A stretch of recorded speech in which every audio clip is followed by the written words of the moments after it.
उसके लिए हम लोग बेसिक्स तो हमें पता ही है, हम लोगों ने प्रीवियस अपनी क्लास में पढ़ी। Electrostatics, electrostatic is a study of on the electric charges in the static or steady state condition. Static means rest condition and steady means changing with respect to time, not at rest. Uh, sir दोबारा से बताएं, आपकी आवाज cut रही है। okay. Today we are going to start our आवाज cut रही classes है। and we will discuss about Coulomb's law and electric field. First of all, हमें कुछ बेसिक्स क्लियर होनी चाहिए कि व्हाट इज इलेक्ट्रोस्टैटिक्स। नाम से जाहिर है कि इसमें हम लोग इलेक्ट्रिक चार्जेस के बारे में स्टडी करते हैं in the whether they are in static condition or they are in network off करो आप, whether they are in आवाज कट रही है सर, अब आ रही है आप कट लोगों को कट के आ आवाज? रही है सर। सर आपकी आवाज कट रही है। नहीं आ रही सर, कट रही है सारी आवाज, सिर्फ वेदर ही आ रहा है सर। अच्छा चलें, इलेक्ट्रोस्टैटिक में हम लोग इलेक्ट्रिक चार्जेस के बारे में स्टडी करेंगे, whether they are in static condition या फिर वो स्टेडी स्टेट में। स्टैटिक मींस रेस्ट और स्टेडी का मतलब रेस्ट में नहीं, चेंज आ हो। रही है सर, कट कट के आ रही है अब नहीं आ रही आपको सही आवाज? सर, आपकी कट कट के आ रही है उसी तरह। चलें, रिकॉर्डिंग भी हो रही है, आपको रिकॉर्डेड लेक्चर मिल जाएगा, अभी आप लोग सुने। We will discuss the basic and fundamental concept of electric charges, electric field and its characteristics. हम लोग पढ़ चुके थे कि कंडक्टर्स के बारे में हम लोग स्टडी कर चुके हैं कि जिनमें फ्री इलेक्ट्रॉन होते हैं और वो इजीली इलेक्ट्रिसिटी कंडक्ट कर सकते हैं, और इंसुलेटर जो इलेक्ट्रिसिटी नहीं कंडक्ट करते, फ्री इलेक्ट्रॉन्स में नहीं होते। Plastic rod and fur are good for demonstrating electrostatic.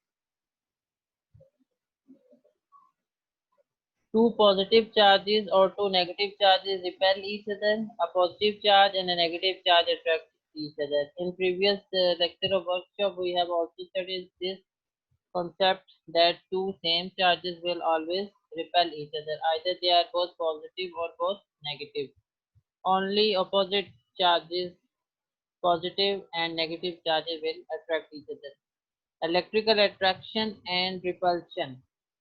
The attraction and repulsion of two charged objects are sometimes summarized as like charges repel and opposite charges attract. हम लोग ये study करते हैं आगे. But keep in mind the phrase like charges does not mean that two charges are exactly identical, only that both charges have same algebraic sign, both positive or both negative. Opposite charges mean that both objects have an electric charge. The structure of atom can be described in terms of three particles: negative charge electron, positive charge proton and uncharged neutron. हम लोग study कर चुके हैं ये पहले भी कि हमारा जो एटम का स्ट्रक्चर है उसमें तीन हमारे पास पार्टिकल्स हैं, एटम इलेक्ट्रॉन्स जो नेगेटिवली चार्ज हैं, जो न्यूक्लियस के अराउंड रिवॉल्व करते हैं, प्रोटॉन जिन पॉजिटिव चार्ज है, और न्यूट्रॉन न्यूट्रल नाम से जाहिर रखे थे, उन पे कोई चार्ज नहीं होता, इलेक्ट्रॉन इलेक्ट्रिकली न्यूट्रल होते हैं। Proton and neutron in an atom makes up a small very dense core called the nucleus. Proton और न्यूट्रॉन जो है वो एटम में प्रेजेंट होते हैं और वो मिलके एक न्यूक्लियस बनाते हैं। Surrounding the nucleus are the electron, electron के जो रिवॉल्व करते हैं वो न्यूक्लियस के जो रिवॉल्व करते हैं वो इलेक्ट्रॉन्स होते हैं।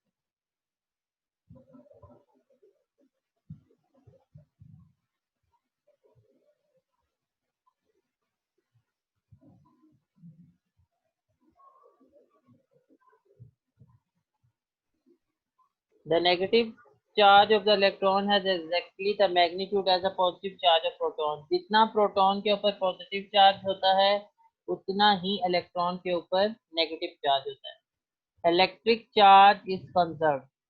प्रिंसिपल ऑफ कंजर्वेशन चार्ज का क्या प्रिंसिपल है? Algebraic sum of all the electric charges in a closed system is constant. Sum जितना भी हम करेंगे, फॉर एग्जांपल जितने भी चार्जेस अप्लाई हो रहे हैं, अगर हम उनका सम करेंगे, उन्हें ऐड अप करेंगे तो वो कांस्टेंट होगा। The magnitude of charge of the electron और proton in an natural unit of charge. Magnitude जो है वो magnitude of charge of the electron और proton is a natural unit of charge. Charge का जो नेचुरल यूनिट है वही होगा। अच्छा, एक ये हम लोग आगे स्टडी करेंगे तो बेसिक है हमारा। हम लोग कंडक्टर और इंसुलेटर का भी देख चुके हैं। Material that allow easy passage of charges are called conductor. Material that resist electron flow are called insulator. जो अपने अंदर से इलेक्ट्रिसिटी इजीली अलाउ करते हैं, पास होने देते हैं, वो कंडक्टर हैं। जिस तरह मेटल्स एग्जांपल है इसकी। और मटेरियल जो कि रेजिस्ट करते हैं, इलेक्ट्रॉन को फ्लो नहीं होने देते, पास नहीं होने देते, वो इंसुलेटर्स हैं। जिस तरह वो motion of electron through conductor and absolute insulator allow us to observe opposite charges attract and like charges repel। अब ये हम लोग इजीली देख सकते हैं इनके थ्रू के अपोजिट चार्जेस अट्रैक्ट होते हैं और लाइक चार्जेस रिपेल। अच्छा, Coulomb's law. What is Coulomb's law? Charles August D coulomb 1736 to 1806 study the interaction forces of charged particle in detail। ये साइंटिस्ट के बारे में बताया हुआ कि इसने कूलम्स लॉ को स्टडी किया था। What is Coulomb's law? Coulomb's found that the electric forces is proportional to the square of distance. दो पॉइंट्स के बीच में जो इलेक्ट्रिकल फोर्सेस हैं वो इनवर्सली प्रोपोर्शनल है square of the distance between them.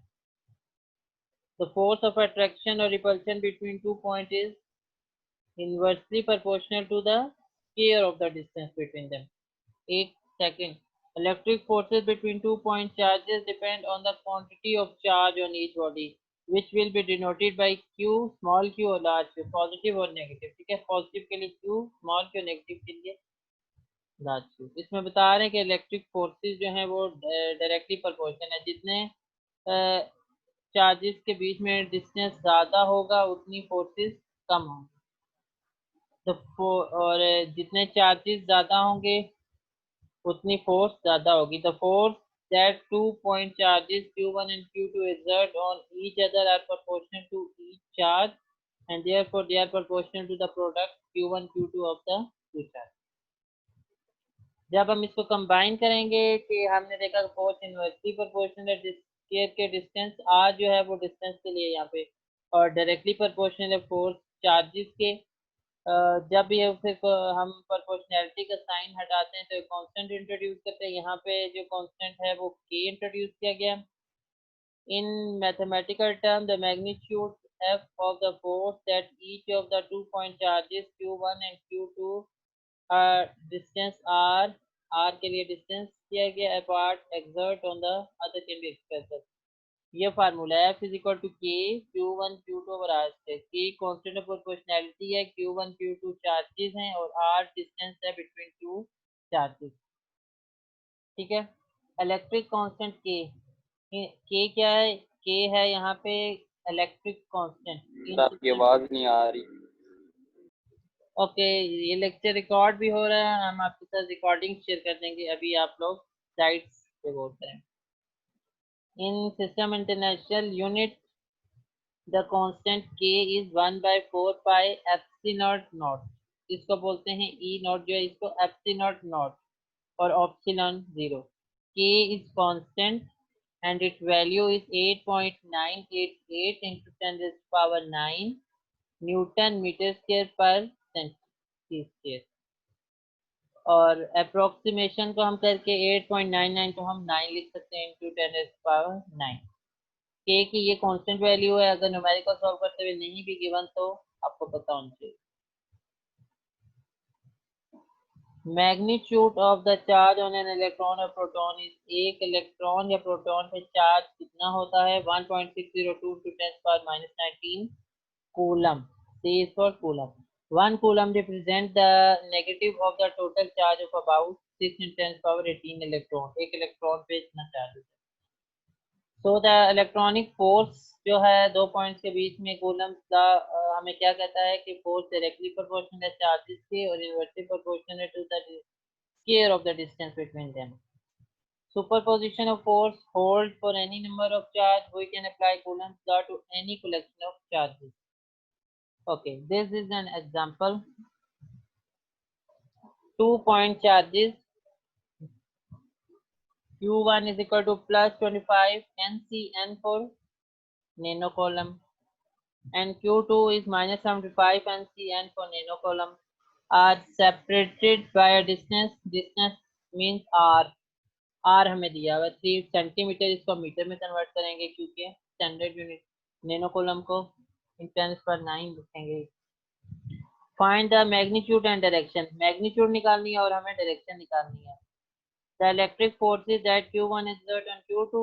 Q1 जो फोर्स एक्सर्ट कर रही है Q2 पे और Q2 फोर्स जो एक्सर्ट कर रही है Q1 पे. सॉल्यूशन में हम क्या करेंगे? The problem asks for the electric forces that the two charges exert on each other. So we will need to use Coulomb's law. After we convert charge to coulomb and distance to meter, the magnitude of the force Q1 exert on Q2. अब हम charge 1 की charge 2 के ऊपर निकालने लगे हैं कि कितनी फोर्स एक्सर्ट हो रही है. 1 on 2, इसलिए हमने स्मॉल लिखा है. फार्मूला में पता है 1/4 pi E not Q1 Q2 over R square. 1/4 pi E not जो है किसके बराबर है? K के बराबर है. K कांस्टेंट की, और K की वैल्यू कांस्टेंट है. हमें गिवन ना भी हो तो हमें पता है 9 × 10⁻9. Q1 हमें गिवन है कितना है? प्लस 25 और नैनो मीन्स 10⁻9 कूलम, और Q2 हमें गिवन है -75 नैनो कूलम. तो -75 इंटू नैनो के लिए 10⁻9 हमने यूज किया और कूलम. और डिस्टेंस हमें गिवन है 3 सेंटीमीटर. तो first we have to convert centimetre into metre. And how we will convert that? We will divide 3 with 100. 3 को 100 से डिवाइड करेंगे तो सेंटीमीटर कन्वर्ट हो जाएगा मीटर में. 0.030 मीटर. ये सारी कैलकुलेशन करेंगे तो फोर्स F1 और F2 हमारे पास आ जाएगी 0.019. इसी तरह से अब हम since the two charges have opposite sign, the force is attractive. Thus is the force that acts on Q2 is directed towards Q1 along the line joining the two charges. Newton's third law applied to the electric forces even though the charges have different magnitude. The magnitude of the force that Q2 exert on Q1 is same the magnitude of the force that Q1 exert on Q2. F2 जो लगाएगा Q2 जो Q1 पे force exert लगाएगा वो भी same है. क्यों? क्योंकि दोनों फोर्सेस का जो साइन है ना अपोजिट है. तो जो जाहिर बात है जो एक चार्ज दूसरे पे अप्लाई कर रहा होगा दूसरा चार्ज भी पहले वाले पे उतना ही अप्लाई कर रहा होगा. तो इसलिए आप निकाल के भी देख सकते हैं यहाँ पर. Example 2-point charges are located on a positive axis. Sir कुछ स्टूडेंट्स का जो है कनेक्शन एरर आ रहा है, कनेक्टिंग एरर आ रहा है. 3-4 स्टूडेंट्स